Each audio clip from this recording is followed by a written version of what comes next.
Now, how can you fix the iPad split screen multitasking? Now, if it doesn't work for some reason on your iPad, it might be because it got slightly changed and updated after the latest iPadOS 26 release. So if you're running that latest version, I'm going to show it to you how it works exactly. So right now, the split screen works a little bit different because the iPad now prefers the windowed apps, right? So right now you can open up a full screen application as usual. You just grab it from the bottom right corner and you resize it into this like smaller window.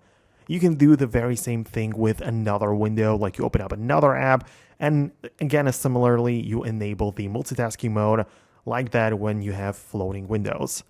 However, in order to go back to the regular split screen, you need to grab the window like that and sort of like quickly flick it to one side. You can see that as a result, it takes like the half of the screen, and then you can do the very same thing with the other window and you can flick it quickly to the other side of the display, which is going to enable the regular good old split screen multitasking. It even provides us with the handle in the middle. It works just like it used to in the older versions of the iPadOS. So if it didn't work for you, then this is basically the way how you can get it to work now, right? So it kind of works a little bit different, as I said.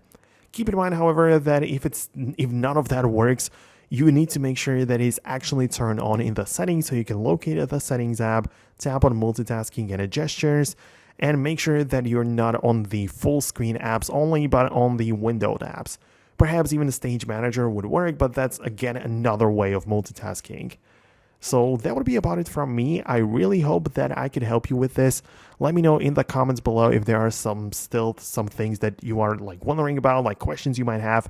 Go ahead and share it below in the comments. Thanks a lot for watching, and I'll see you later in the next tutorials.